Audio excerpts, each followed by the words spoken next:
दर्शकों नमस्कार, एक बार फिर आपका स्वागत है आपके अपने चैनल स्वदेश लाइव पर। खास बातचीत एक बार फिर हम करने जा रहे हैं रजनीश कुमार सर से। राजद सैनिक प्रकोष्ठ के ये प्रवक्ता है और इनसे बातचीत हम करेंगे। बात होगी बांग्लादेश के चुनाव पर। बांग्लादेश में चुनाव हुआ 2024 के, जो तमाम जो कंट्रोवर्सी उत्पन्न हुए थे, शेख हसीना को जिस तरीके से तमाम जो विवाद हुआ था उत्पन्न, उनके बाद से अब वहां पर चुनाव हुआ और वहां पर एक बड़ी पार्टी ने जीत हासिल की है। तो सबसे पहले तो हम बांग्लादेश और बंगाल चुनाव को लेकर के इस पे बातचीत होगी।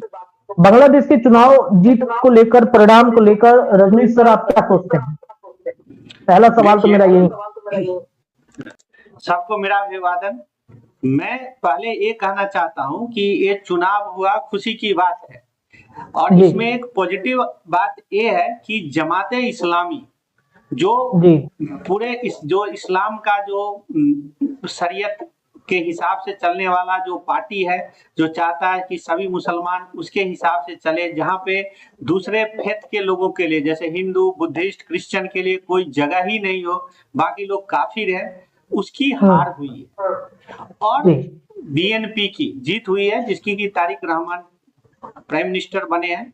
तो एक खुशी की बात है, लेकिन यह चुनाव कंप्लीट नहीं है। क्यों नहीं है? क्योंकि वहां की जो एक सबसे शक्तिशाली पार्टी है शेख हसीना की आवामी लीग, उसको बैन कर दिया गया है। अब आप ही कहिए कि बिहार में अगर राजद को बैन कर दिया जाए और फिर चुनाव और फिर बीजेपी जेडीयू ये चुनाव जीत जाए तो यह माने रियल चुनाव नहीं होगा, माने यह लोकतंत्र की परिभाषा के अकॉर्डिंग नहीं होगा। एक्चुअली आवामी लीग का भी पार्टिसिपेशन होना चाहिए था, लेकिन उसको बैन करके चुनाव कराया गया। लेकिन despite that there is a matter of happiness कि जमात is completely defeated, not fully but still completely defeated and BNP has won the election। एक लोकतांत्रिक ताकत आ गई है और ये अमेरिका की कठपुतली यूनुस चला गया है, तो ये ठीक है, लेकिन पार्शियल हैप्पीनेस है। अगर शेख हसीना की पार्टी को भी पार्टिसिपेट करने दिया जाता तब चुनाव होता, तब हम उसको असली चुनाव मानते।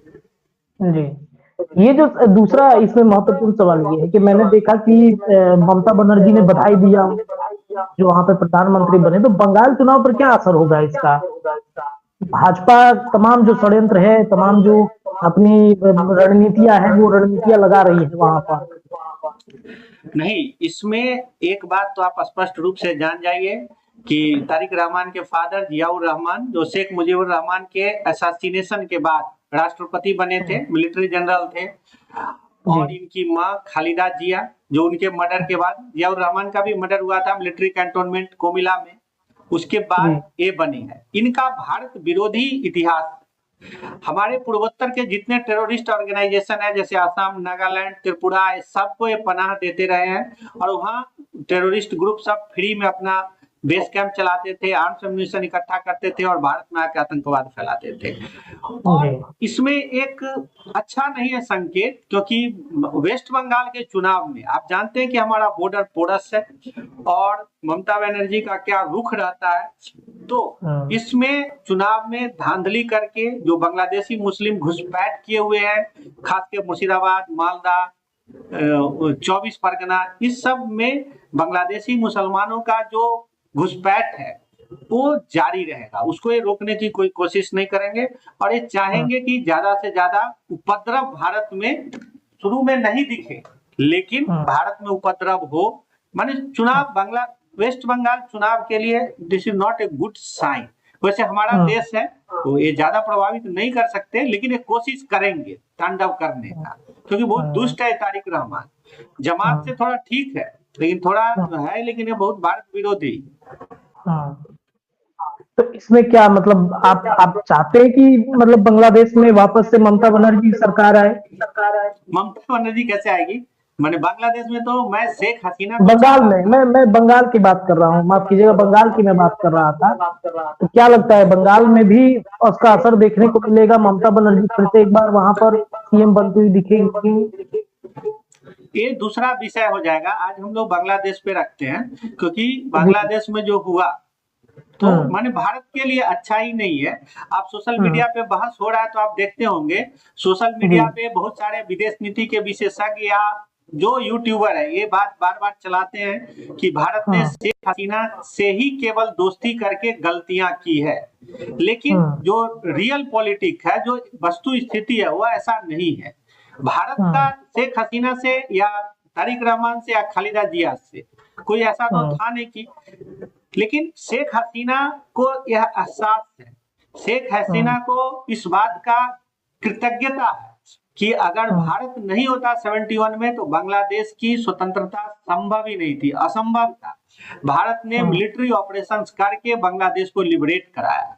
वहीं पे खालिदा जिया और जमात को इतने कृतज्ञ है, हिंदी में कहूं तो हरामखोर, इंग्लिश में थैंकलेस क्रिएचर्स, कि इनको इस बात का एक पैसे का भी हमदर्दी नहीं है कि भारतीय सेना ने इतनी बड़ी कुर्बानी दी, जन तन मन धन, और इनको लिबरेट कराया।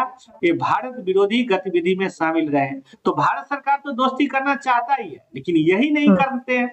तो भारत सरकार 4 मुद्दों पे मुझे लग रहा है स्पष्ट नीति रखे। इनसे ज्यादा दोस्ती के लिए हमें जरूरत नहीं है, बांग्लादेश को हमारी जरूरत है।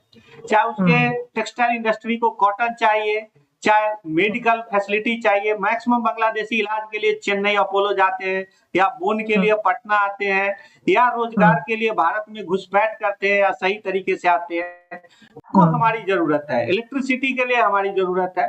तो 4 मुद्दों पे स्पष्ट बात होना चाहिए। पहला बात कि चटगांव हिल ट्रैक चकमा लोगों का है, जहां से इन्होंने लाखों बुद्धिस्ट लोगों को, खास के खालिदा जिया के शासनकाल में हुआ है, मार के भगा दिया। उनकी महिलाओं को बलात्कार के बेइज्जती किया है। और आप चाहे तो मेरी बात को चेक कर सकते हैं, आप असम के चांगलांग डिस्ट्रिक्ट में जाइए, अरुणाचल में जाइए, एक भी बुद्धिस्ट यहाँ नहीं थे चकमा। अभी सारे चटगांव हिल ट्रैक के चकमा यहाँ मिलेंगे। और ये भारत के एसटी लोगों के कोटा से रिक्रूट माने मेडिकल सीट ले रहे हैं, इंजीनियरिंग सीट ले रहे हैं, पर भारतवर्ष पे दबाव पड़ रहा है। तो पहले यह बीएनपी के शासनकाल में हुआ, तो ये चकमा लोगों को रिहेबिलिट करे, भारत से सबको वापस ले। दूसरा, भारत में एक सुनियोजित जो घुसपैठ चला रहा है, उस घुसपैठ को बंद करे, उसके लिए ज्वाइंट पेट्रोलिंग की गारंटी दे। तीसरा, असम में जो 5 लाख डी वोटर आइडेंटिफाइड है जो बांग्लादेशी है, इनको या वापस ले। और फोर्थ पॉइंट जो सबसे इंपॉर्टेंट है कि जो हिंद क्षेत्र में, हिंद क्षेत्र आप समझ रहे होंगे, मलक्का से लेकर के और अरब सागर मतलब कराची तक आप कह सकते हैं, इस क्षेत्र में कोई भी विदेशी शक्ति को कोई मिलिट्री स्टेशन बनाने के लिए, कोई आइलैंड देने के लिए, देने से पहले भारत सरकार की सहमति जरूर हो। क्योंकि आपने सुना ही होगा कि चीन हमारे सिलीगुड़ी से थोड़ी दूर रंगपुर में लगभग 100 किलोमीटर के अंदर ये ड्रोन मैन्युफैक्चरिंग फैक्ट्री लगा रहा है, एक सुन रहा हूं कि पोर्ट बना रहा है। फिर पाकिस्तान और चाइना के ज्वाइंट वेंचर का जेफ-17 एयरक्राफ्ट खरीद रहा, फाइटर जेट। बांग्लादेश को किससे लड़ाई लड़ेगा? भारत से ही लड़ेगा, और किससे लड़ेगा? तो ये जो दुश्मनी मन में पाले हुए है, तो इस बात पर स्पष्ट हो कि ये सब एक गतिविधि बंद करे। तो ये मतलब भारत से क्या दुश्मनी सिर्फ शेख हसीना की वजह से है, या फिर कुछ और खुन्नस निकालना चाहता है बांग्लादेश? नहीं, बांग्लादेश का क्या है कि इसमें अमेरिकन फैक्टर भी और चाइनीज फैक्टर भी है। अमेरिका को शेख हसीना, मुजीबुर रहमान का परिवार कभी नहीं भाया, क्योंकि 71 में जो अमेरिका की बड़ी भारी बेइज्जती हुई थी, तो इसलिए मुजीबुर रहमान का मर्डर हुआ, फिर शेख हसीना माने पूरे फैमिली मर्डर हुआ, शेख हसीना एक बच गई थी।